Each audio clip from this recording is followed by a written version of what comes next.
Part देखा था matrices का कि मैट्रिसेस क्या होती है, हमको तो ये आ जाएगा वाई स्क्वायर इस इक्वेशन 2 में 0। और नेक्स्ट है hello friends, welcome back to my YouTube channel. तो कैसे हैं आप सब? उम्मीद करते हैं आप सभी अच्छे होंगे। तो जैसे कि आपको पता है, हमने पिछले कल यानी कि लास्ट का जो हमारा सेशन है था, उसमें हमने एक नई सीरीज शुरू करी है क्लास 12th की मैथ्स की, और उसमें हमने चैप्टर नंबर 3 शुरू कराया है जिसका नाम है मैट्रिसेस। तो पिछले कल तो हमने इंट्रोडक्शन पार्ट देखा था मैट्रिसेस का कि मैट्रिसेस क्या होती है, हमको किस तरीके से बनाई जाती है, और उससे रिलेटेड कुछ हमने बेसिक क्वेश्चंस करे थे। और आज जो हमारा ये जो पार्ट रहेगा उसमें हम जो हमने पिछले कल सीखा था उससे रिलेटेड हम कुछ क्वेश्चंस करेंगे, यानी कि एक्सरसाइज 3.1। और ये आज का जो पार्ट रहेगा ये इस चैप्टर का पार्ट नंबर 2 रहेगा। तो चलिए शुरू करते हैं आज के इस सेशन को। हाँ जी, तो ये है आज का हमारा इस वीडियो का फर्स्ट क्वेश्चन। तो चलिए शुरू करते हैं आज के इस क्वेश्चन को। तो क्वेश्चन रीड करते हैं, find the values of x y z from the following equations. तो हम एक से दो क्वेश्चन करेंगे इसी तरीके से। तो इक्वेशंस दी गई हैं उसको हम सॉल्व करेंगे और एक्स वाई और जी की वैल्यू को फाइंड आउट करेंगे। तो देखिए, एक ये मैट्रिसेस दी गई है और ये इसके इक्वल रखी गई है दूसरी मैट्रिसेस। तो हम क्या करेंगे, इक्वेशंस देखेंगे यहाँ से और कंपेयर करेंगे उसके कॉरेस्पॉन्डिंग एलिमेंट्स को। तो हमने देखा था पिछले कल की ये जो एक्स प्लस वाई ये जो एलिमेंट है इस मैट्रिसेस का, हम दूसरी मैट्रिसेस के सेम कॉरेस्पॉन्डिंग एलिमेंट के साथ कंपेयर करेंगे और यहाँ से एक एक करके एक्स वाई और जी की वैल्यू को फाइंड आउट करेंगे। तो चलिए पहले इक्वेशन लिख लेते हैं, x plus y equals to 6, give it equation 1। Next equation है, अब देखिए ये 2 तो ये इक्वल ही है। इसके बाद 5 प्लस जी इक्वल्स टू 5।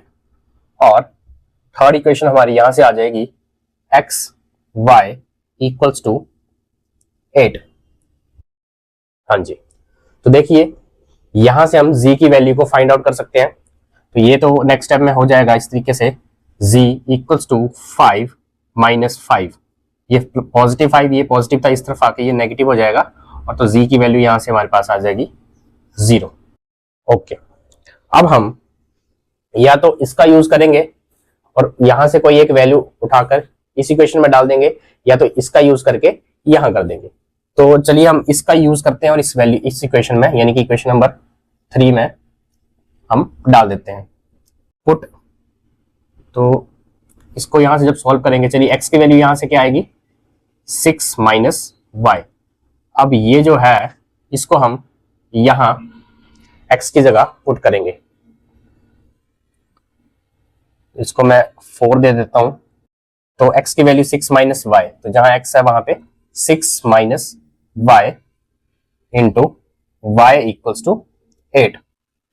अब यहां पे सॉल्व कर लेते हैं।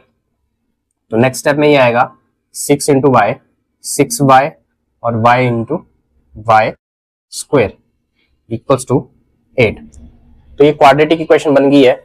इसको मैं इस तरफ लेके आता हूं, तो ये सारी इक्वेशन क्या आ जाएगी, सारे को हम इस तरफ उठाएंगे तो ये आ जाएगा y square minus 6 by plus 8, और इस तरफ 0 था तो मैं इसको इस तरीके से लिख सकता हूँ, y square minus 6 by plus 8 equals to 0। तो यहां से हम y की वैल्यू को फाइंड आउट कर लेंगे।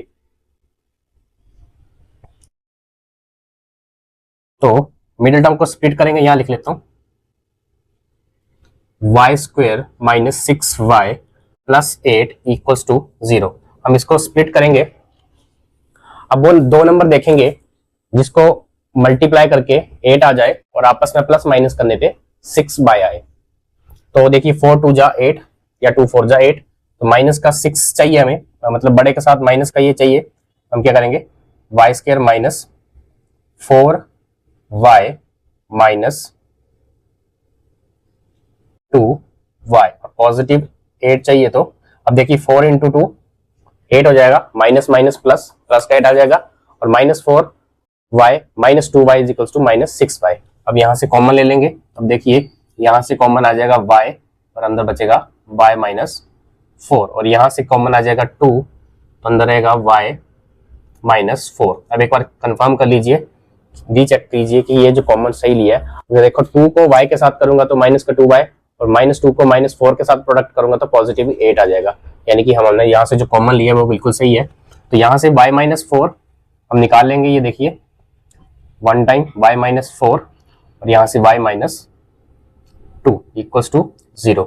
जब इन दोनों को y के अगेंस्ट 0 के अगेंस्ट कंपेयर करेंगे तो यहाँ से y की वैल्यू एक 4 आ जाएगी और एक y की वैल्यू यहाँ से पॉजिटिव 2 आ जाएगी। तो यहाँ से इस तरीके से हम x, y और z की वैल्यू को फाइंड आउट कर लेंगे। तो अब यहाँ से हमारे पास एक तो z की वैल्यू आई थी और एक y की वैल्यू। अब यहाँ पे हम इस y की वैल्यू को यहाँ यूज कर सकते हैं।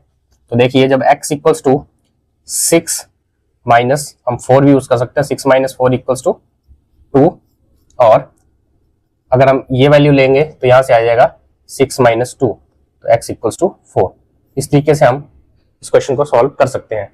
हम इसमें भी ये भी कर सकते थे कि हम क्या कर सकते थे, यहाँ से y की वैल्यू को या x की वैल्यू को यहाँ पुट कर सकते थे, तो मे बी ये क्वाड्रेटिक इक्वेशन ना बनती। तो आपकी पर्सनल चॉइस रहेगी आप किस तरीके से क्वेश्चन को इजी तरीके से सॉल्व करना चाहेंगे। आई होप आपको ये छोटा सा क्वेश्चन समझ आया होगा। चलिए नेक्स्ट क्वेश्चन कर लेते हैं। हाँ जी, तो ये है हमारा अगला क्वेश्चन। क्वेश्चन वही है, x में भी x, y, z की वैल्यू को निकालना है। ये हमारी नेक्स्ट इक्वेशन रहेंगी।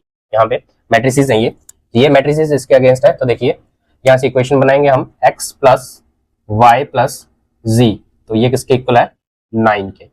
नेक्स्ट है x plus z equals to 5। Next one is y plus z equals to 7। अब हम इक्वेशन दे देते हैं, equation number 2, equation number 3।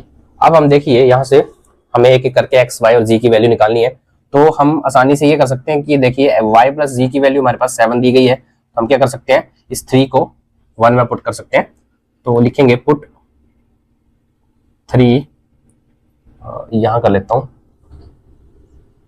Put equation 3 in equation 1। तो जहां y प्लस z होगा वहां उसकी जगह हम 7 लिख देंगे। तो x plus y plus z की वैल्यू है 7 इक्वल्स टू 9। तो 9 माइनस 7 x इक्वल्स टू 2। तो यहां से x की वैल्यू कितनी आ गई, 2। अब इस x को हम पुट कर देंगे इस इक्वेशन 2 में। इसको हम 4 दे देते हैं, लिखेंगे पुट 4 इन इक्वेशन 2। तो x की वैल्यू कितनी है, 2 आई है। हम x प्लस z एक बार लिख लेते हैं, x इक्वल्स टू, तो 2 प्लस z इक्वल्स टू 5 और z की value 5 minus 2 that is z equals to 3। तो यहां से हमारे पास देखिए एक x की वैल्यू आ गई, एक z की वैल्यू आ गई। अब हमें y की वैल्यू भी चाहिए, तो हम क्या कर सकते हैं, यहाँ पे इस 5 को थर्ड में डालेंगे। तो put equation 5 in equation 3।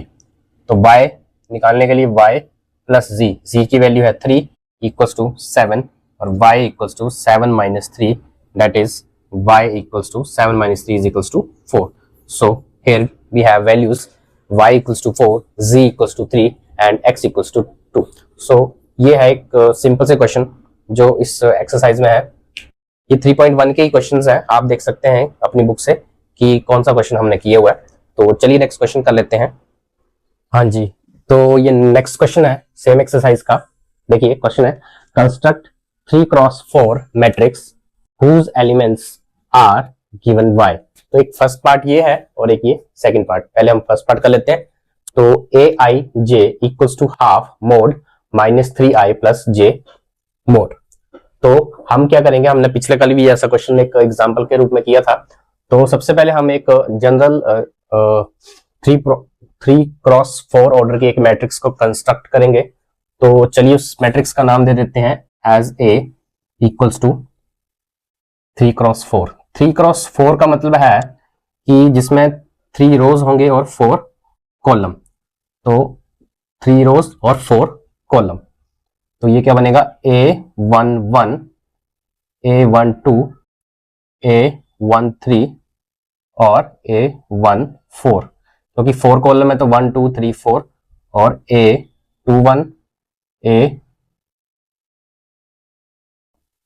A22, A23, A24 और लास्ट थर्ड रोज हमारा 31, 32, A33 और A 3 4, तो 3 4। अब हम ये देखेंगे नेक्स्ट कि i की वैल्यू मैक्सिमम कितनी जा रही है और j की वैल्यू कितनी जा रही है। तो देखिए फर्स्ट हमने देखा कि ये i होता है और ये j, तो i की वैल्यू जो मैक्सिमम जा रही है 1 2 3, मींस जो रो को जो रिप्रेजेंट कर रहा है i और ये j, तो i 1 2 3, तो i की वैल्यू जो जा रही है 1 2 3 तक और j की वैल्यू जा रही है मींस कहां तक 1 2 3 4 1 2 3 4 1 2 3 4, तो j की वैल्यू 4 तक जा रही है, तो 1 2 3 4। तो एक एक करके इन वैल्यूज को यहां डालेंगे और एक हम एक 3 into 4 मैट्रिक्स को हम कंस्ट्रक्ट करेंगे।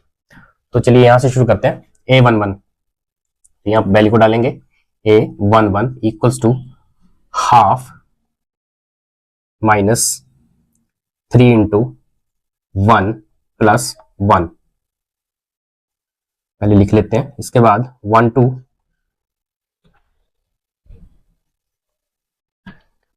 हाफ माइनस प्लस 2, 1 3 के लिए half minus 3 into 3, A14 half minus 3 1 plus 4, इस तरीके से।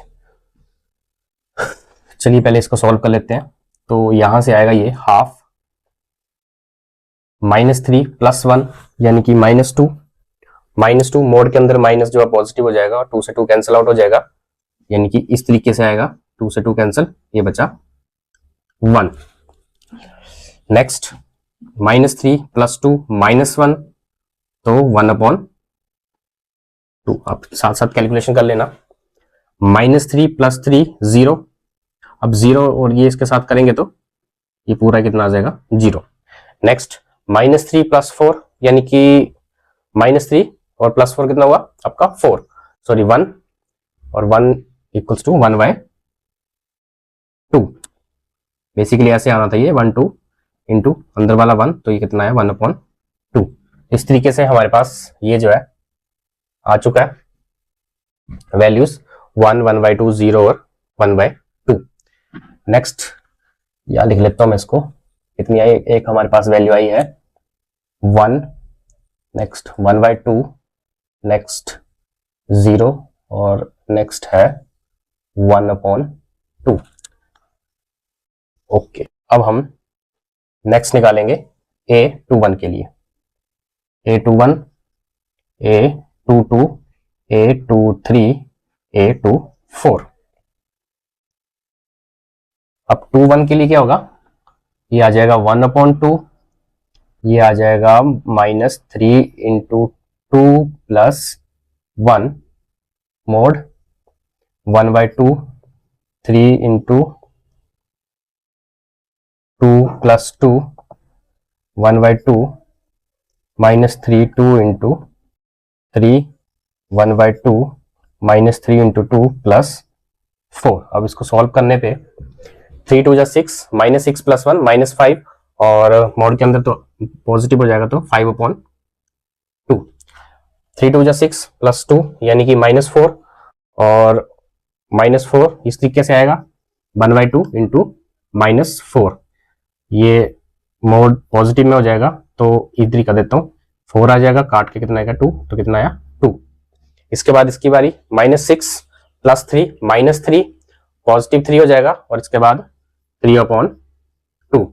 सेम यहाँ पे -6 प्लस 4 -2, और ये भी तो पॉजिटिव 2 हो जाएगा और काट के 1।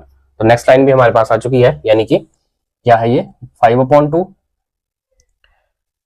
2, देन 3/2 और लास्ट 1। तो ये आ गया। अब हमारे पास लास्ट बचता है, यहीं पे कर देता हूं A31 A31 A31 A32 A33। 31 यानी कि half minus 3 × 3 + 1 half minus 3 × 3 + 2 half minus 3 × 3 + 3 और ये लास्ट वाला यहां A34 यानी कि हाफ माइनस 3 × 3 + 4।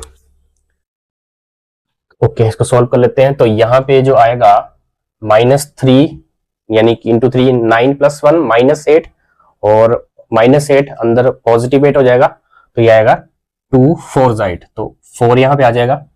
इसके बाद 3 3 = 9 - 2 यानी कि -7 और 7/2। इसके बाद 3 3 = 9 + 3 यानी कि माइनस का 6 आएगा और जब मोड हटेगा तो +6 और 2 3 = 6 तो ये आ जाएगा 3। और लास्ट इसकी बात करें तो 3 3 = 9 9 में से 4 यानी कि 5 -5 और +5 हो जाएगा तो 5/2। तो इस तरीके से हमारे पास लास्ट वाला भी आ चुका है यानी कि 4 then 7/2 then 3 and then last 5/2। एक बार मैं चेक कर लेता हूं। Okay, so we have a values 1 1/2 0 1/2 5/2 2 3/2 1 4 7/2 3 and 5/2।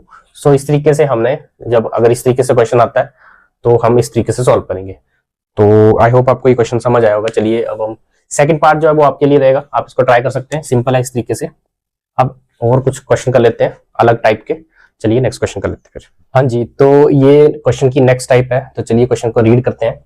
अगर आपको ये क्वेश्चन थोड़ा विजिबल कम हो रहा है, मतलब कि अगर छोटा दिख रहा है तो थोड़ा आप जूम करके देख सकते हैं, थोड़ा स्पेस की कमी है तो इसलिए हमें इस तरीके से लिखना पड़ रहा है। क्वेश्चन है, if a matrix has 18 elements what are the possible orders it can have. तो एक क्वेश्चन तो ये है कि अगर हमारे पास एक मैट्रिक्स है जिसमें टोटल 18 एलिमेंट्स हैं तो what are the possible orders, तो इसके क्या पॉसिबल ऑर्डर्स जो है वो बन सकते हैं। एक क्वेश्चन ये, और दूसरे क्वेश्चन में ये बोला कि इसी पार्ट के सेकंड पार्ट में ये बोला कि what if it has 5 elements, मतलब पहले 18 एलिमेंट्स का हमने ऑर्डर को फाइंड आउट करना है और कितने तरह के ऑर्डर बन सकते हैं, वैसे ही 5 एलिमेंट्स को देखना है। तो सबसे पहले हम 18 एलिमेंट्स को देखेंगे कि हमें इतना पता है कि हमारे पास जो मैट्रिक्स है, जो मर्जी हो मैट्रिक्स को, उसमें टोटल एलिमेंट्स हमारे पास 18 है, बट हमें ये नहीं पता है कि उस एलिमेंट का ऑर्डर क्या है।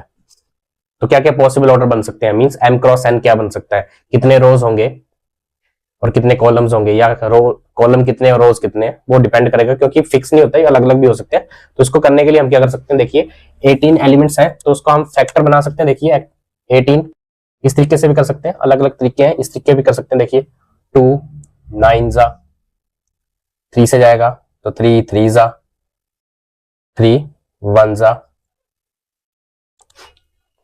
है ना, तो ये 1 आ गया। तो अब ये देखिए हमारे पास क्या क्या नंबर है। तो एक नंबर तो हमारे पास 1 है, एक 2 है, एक 3 है, एक 9 है और एक 18 है। तो हम इन नंबर्स का यूज करेंगे और देखेंगे कि क्या क्या पॉसिबल ऑर्डर बन सकता है ना।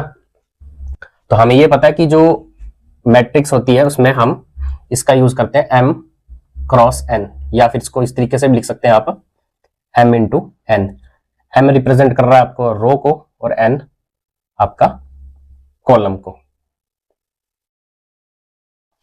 ओके, तो 18 कैसे बन सकता है, एक तो हम ये पेयर यूज कर सकते हैं कि हो सकता है कि सिर्फ एक ही क्या हो, एक ही रो और कॉलम कितने हो 18, तो एक पेयर ये बन गया, पॉसिबल है ना ये m क्रॉस n। एक पेयर ये बन गया कि सिर्फ एक ही रो हो और कॉलम कितने आपके 18 एलिमेंट 18 आपके कॉलम हो। या फिर इस तरीके से बना लीजिए 18 इंटू 1, तो दिस कैन ऑल्सो भी पॉसिबल कि रोज कितने अब और कॉलम सिर्फ एक ही हो, क्योंकि कल हमने एक टाइप्स पढ़ी थी मैट्रिसेस की, रो कॉलम और रो मैट्रिक्स और कॉलम मैट्रिक्स। तो ये रो और कॉलम का आ गया। अब इस तरीके से पेयर भी बन सकता है।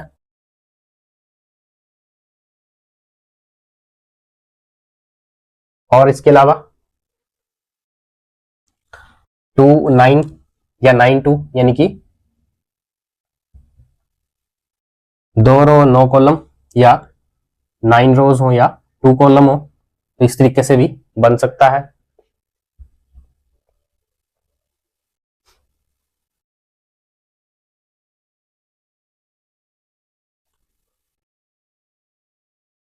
और क्या बना सकते हैं आप, देखिए और देखिए आप, मैं तब देखता हूं उसके अलावा 1 8 18 1 2 9 9 2, या और यहां से और 18 किस किस के टेबल में आता है, तो 6 के टेबल में भी आता है।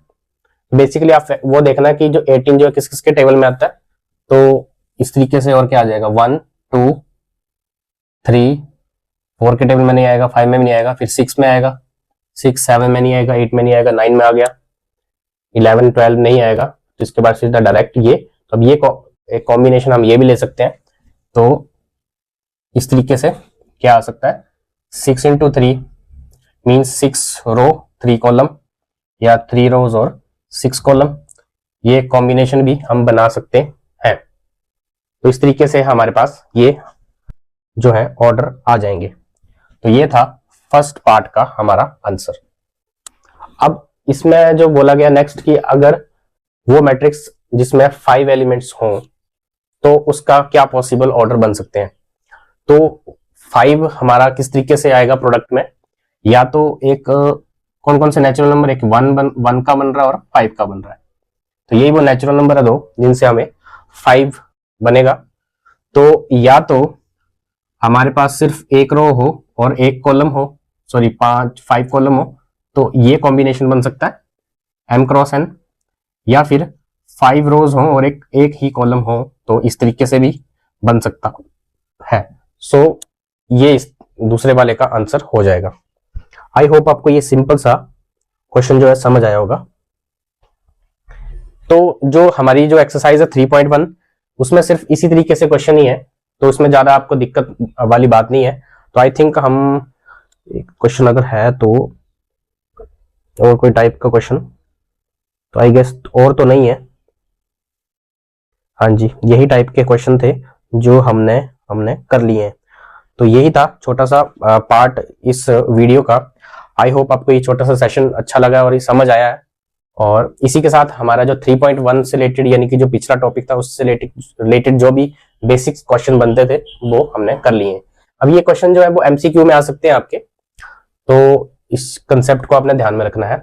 तो चलिए फिर, थैंक यू आज के सेशन के लिए, और मिलते हैं अब हम नेक्स्ट सेशन में। धन्यवाद।